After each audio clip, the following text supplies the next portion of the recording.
For Creamer Media's Polity, I'm Tabi Shomulikai. Joining me today is Professor Raymond Suttner, here to unpack his column titled Creation of the GNU Did Not Resolve the Multifaceted Broader Crisis Facing South Africa. In this article, and to some extent earlier, you placed a lot of weight on members of the GNU and the public being able to use the statement of intent as an opening to advance broader emancipatory ideas. So has this ever happened? I've got a legal background, so I spend a lot of time interpreting things. And from my political background, I've always tried to engage in interpretation which is an emancipatory one. In other words, when you have a choice between what something means, you can just give a legal interpretation, just the words, or you can say, can this mean something more?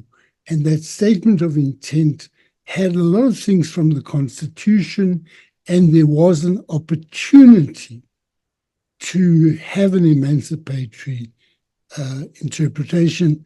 But from what I can see, the members of the GNU did nothing of the sort. They had no intention of an emancipatory type of interpretation. They ignored it. They just carried on with their business technically. Now, the thing has changed in the sense that people have just got on with their business in a number of different ways.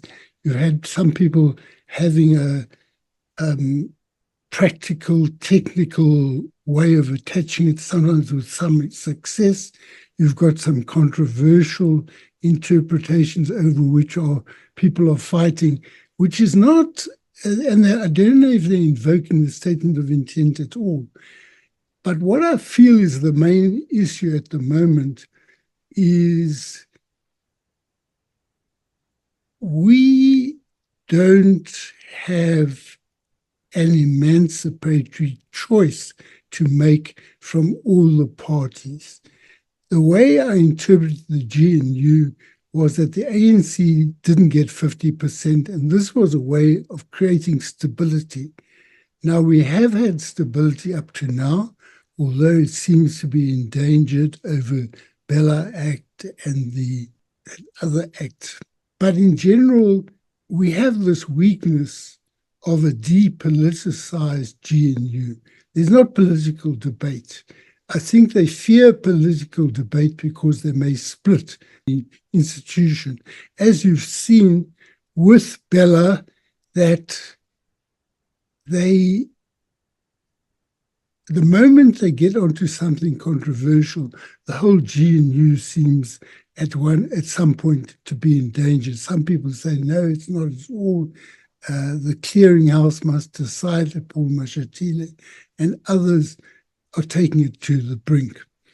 So I think the situation has changed, but for us as the public, the more dangerous thing is that there is no involvement of popular forces. That was another factor in the interpretation of these clauses and this document.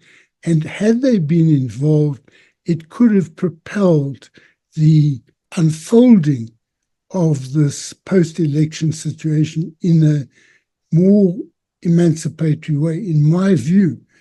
And there's a danger also, the combination of absence of political popular forces, and on the other hand, absence of a real alternative between the parties.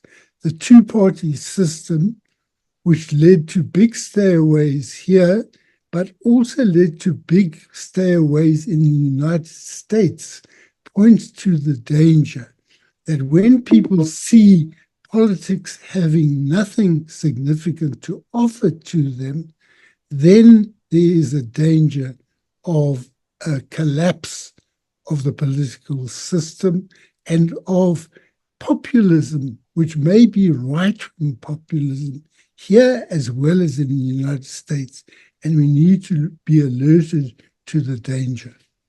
And you seem to change your approach to what is going on in the country. Initially, you referred to an electoral crisis. Now you point to something more dangerous.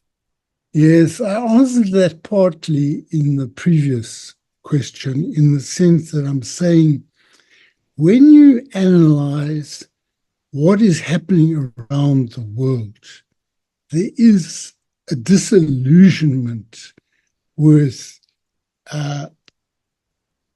liberal democracy or Western democracy or representative democracy, even in places like Sweden. It is shocking that you have a fascist party in the government. You have this in a lot of the former communist states in Eastern Europe, but you have it in the United States.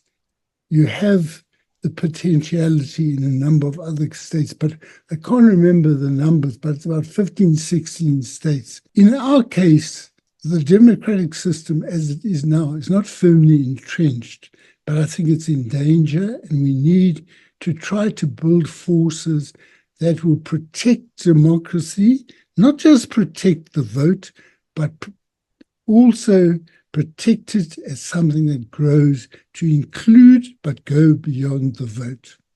And lastly, Raymond, what do you mean by reference to the ANC becoming a political party without any formal decision? Also, you refer to the absence of popular forces. Can you elaborate on this danger? Well, I was in the leadership of the ANC long ago. And in that period, there was imperceptibly a situation where the ANC became a political party. There were meetings called at what was Shell House. I knew nothing about it. I didn't know who had called the meetings. And the general trend of these meetings from business-orientated people was that the ANC must modernize and normalize itself and become a conventional political party.